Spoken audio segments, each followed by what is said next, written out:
Moving forward, we see here again an original source material, and that needs to be written by an author using the source, so this source, in their own work.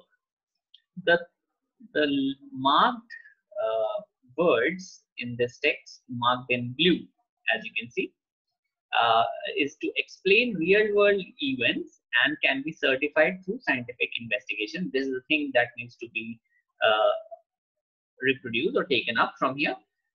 A characteristic of learning theories is that they address the underlying psychological dynamics of events, and it continues. So these are the two things which need to be taken from the original source and put in the work of the author.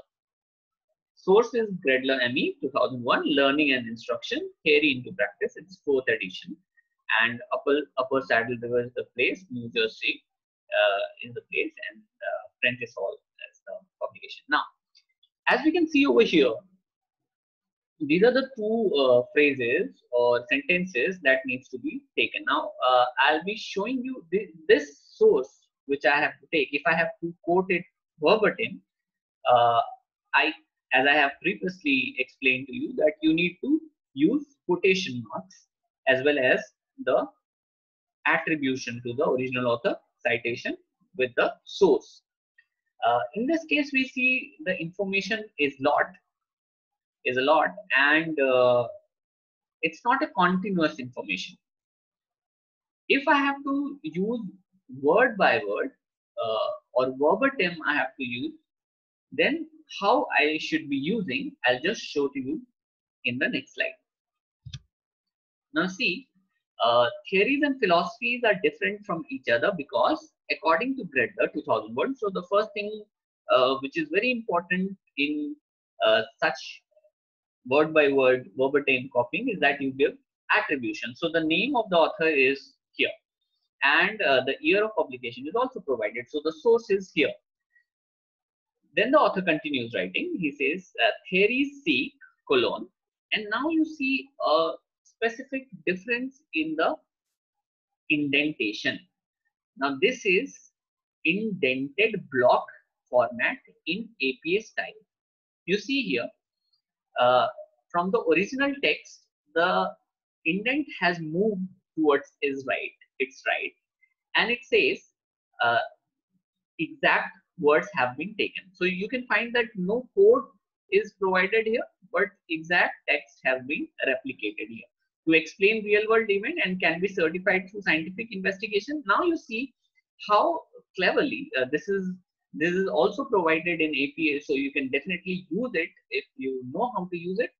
The first line which I had, which the author had to use from the original text was taken, and then ellipses are provided. That means the thing which had to be taken from, which were in the middle, were left out. I'll just show it to you. The things from model of teaching till learning, model to teach learning has been left out from the original work. Okay, and then again a characteristic of learning theories will be taken up. So you now see here these things which were not taken are removed through ellipses. That means there are things in between which I do not want to use it here. And then a characteristic of learning theories is that till settings I have taken word by word. Now you see, instead of using quotes, what I am using here is indentation. This is indented block format, and then it has to be succeeded by the page number since it is word by word or verbatim copying. Now, one thing which is very important here is that indented block format is used in case where you have to copy 40 words or less. Okay, 40 words or less in one go. If you need to do that, you can use indented block format method. Okay, and the reference to the publication is given in full. So therefore, there is nothing wrong with the kind of writing you can see over here is, and it is a perfectly written document and not plagiarized at all. The next one when we see is about, when we talk about paraphrasing. Now paraphrasing, you already know, it's writing it in your own words. Okay, thinking and writing in your own words. First you have read it, from a source and then you think about it and write it in your own words. So this is the original paragraph. You can always, pause in between and go back to the previous slide and see what things have been mentioned. Now you see here, developing complex skills, still behavior have is the original source material, and the source is Redler Amy 2001, Learning and Instruction, Theory into Practice. This is the name of the book. Okay. Now, how it has to be paraphrased. So I'll be showing to you two versions, and we'll see which one is the more correct one. So here, the same factors apply to developing complex skills in a classroom setting has been written. This has been written well, and it looks like it has been paraphrased well, because we are not able to actually find out that it has been taken word by word from the previous published work.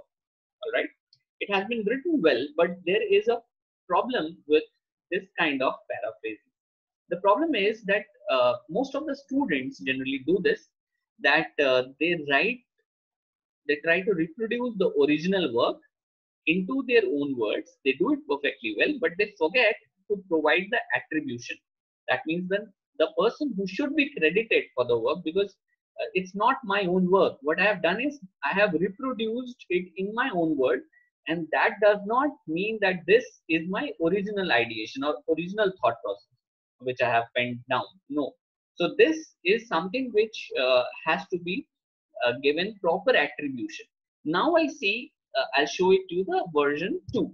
Now here you see, according to Gredler 2001, here I have mentioned the name of the author with here, that is the source. Here you see in APA, I am not using the page number. The reason is it is not word by word copying. So I have also not used quotation mark or indented block format. What I have done here is that I have paraphrased the entire thing which I had to take from the original work, and I have written it in my own words. What is now important is to use the attribution. Many of the authors complain that they have provided the required citation reference, and still the work seems to be plagiarized. That is, Turnitin score comes out to be of high similarity. Now here one thing needs to be given proper importance and notice is that you need to paraphrase it well.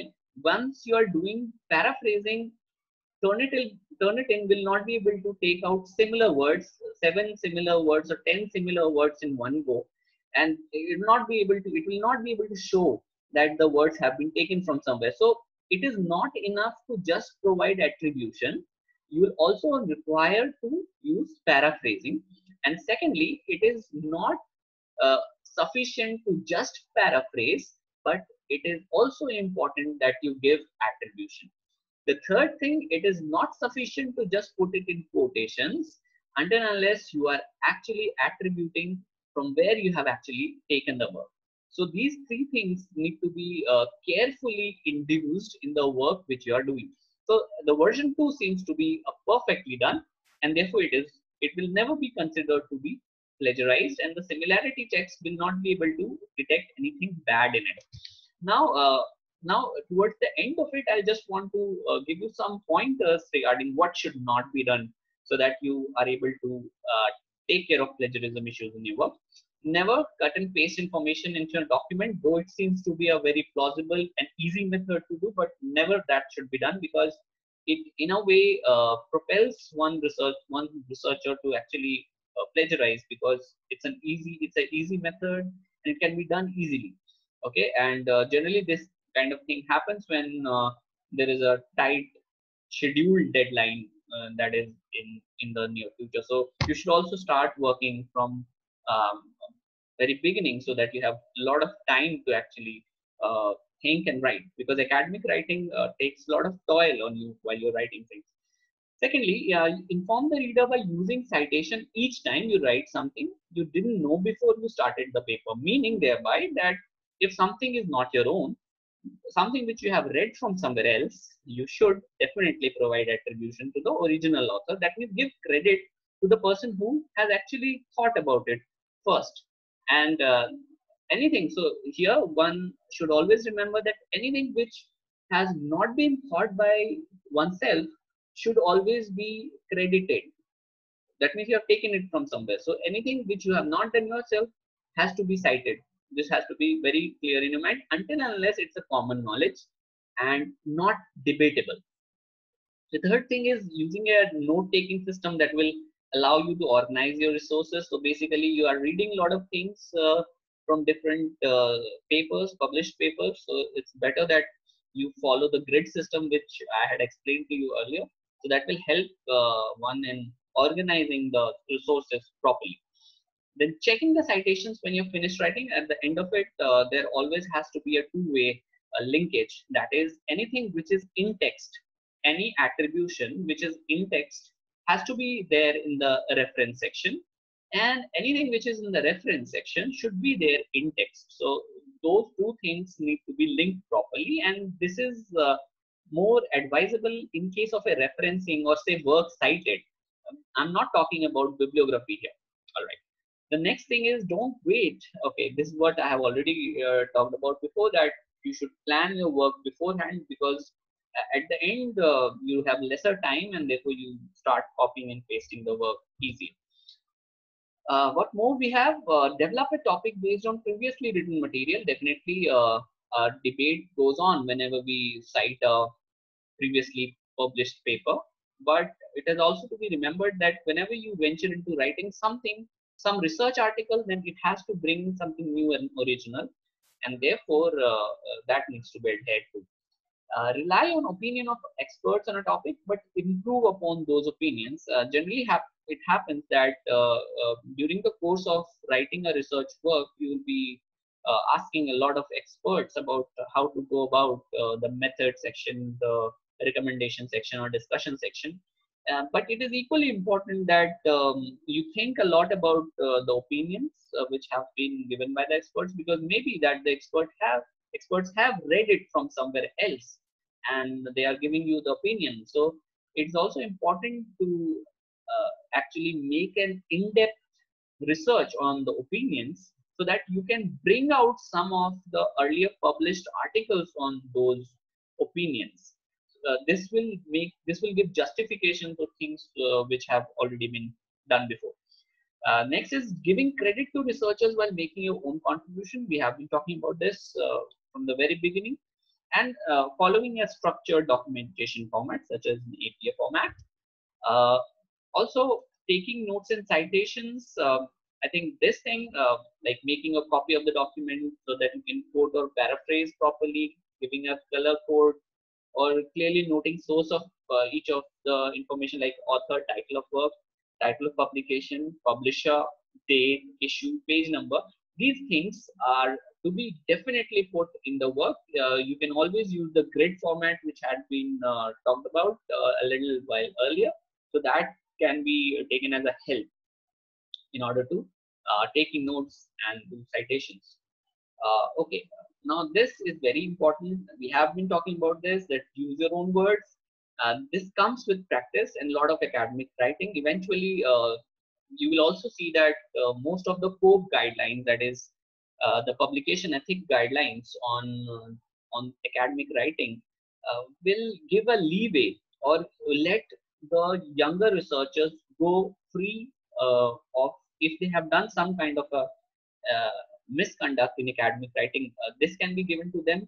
This leeway is given to them because, say, maybe they do not know about the information or they have not researched about it. They are very new to the rule of the game.